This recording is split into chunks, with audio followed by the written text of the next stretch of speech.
Hello, I'm Brigantia Blackbird of the Blackbird Grimoire. Welcome back to Wicca 303. Today's class is going to focus on the monthly theme, and that is blossoming.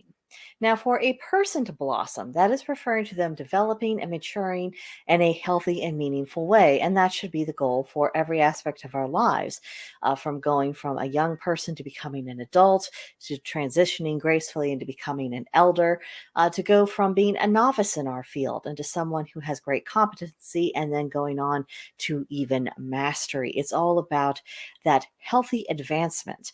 And blossoming is to be at the beginning of a new chapter and being presenting yourself in a state of vibrancy and health and being ready to embark upon the next stage of life and all of the responsibilities and indeed the benefits that go along with this. Now, if we might think of a baby witch, if I could be forgiven for using the phrase, as being like a flower bud, then a realized witch, one who is ready to take on the job, is a witch that is in bloom.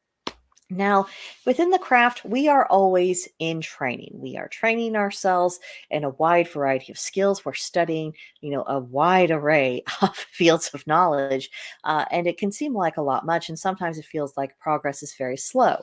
But we do periodically reach benchmarks, completing courses of study.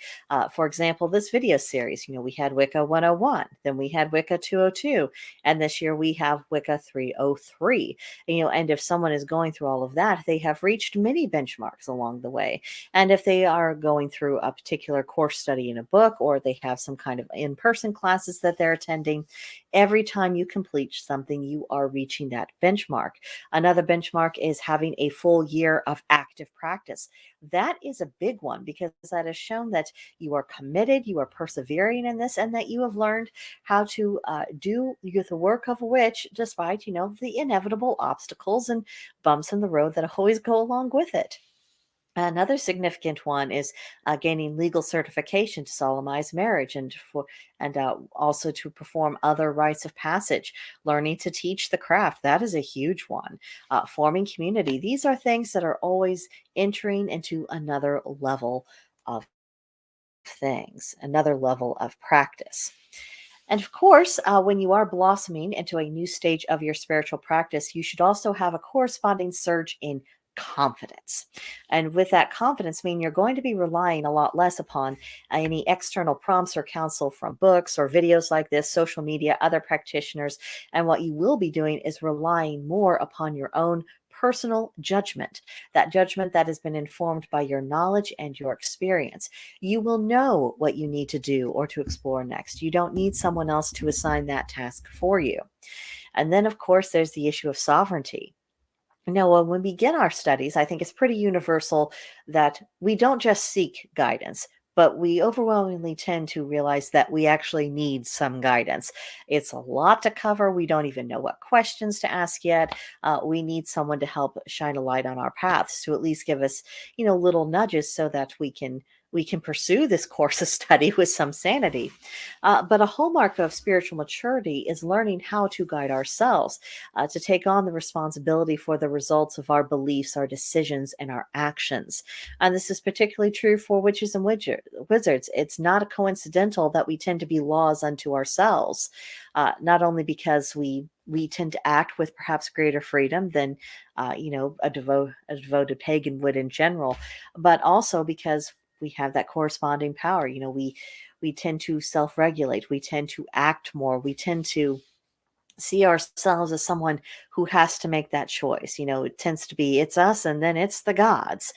There isn't this external body that's really saying naughty, naughty, or good job. That's just not a part of the reality of our existence. We're operating in a different sphere. It is different. This is one of the things that does genuinely set apart witchcraft in general from paganism in general. There's this it is a different role, and I cannot emphasize that difference enough, and how we need to take on the responsibility for the implications of that difference.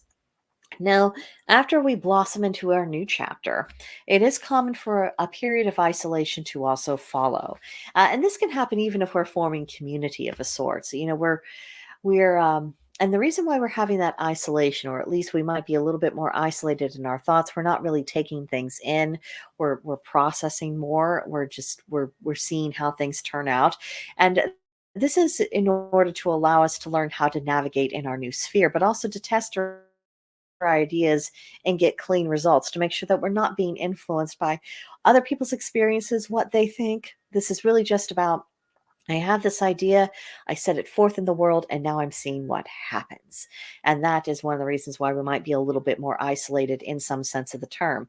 And this blossoming period can also attract to us new companions, or it can reinvigorate established relationships, because everything is getting rejuvenated, everything is beginning fresh.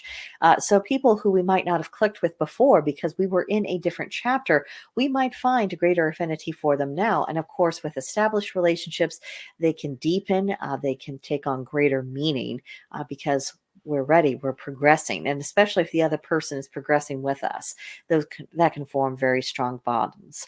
So that's what I really mean about blossoming. And so I hope that you'll give that a little bit of meditation in your personal practices, not just this week, but going forward in general.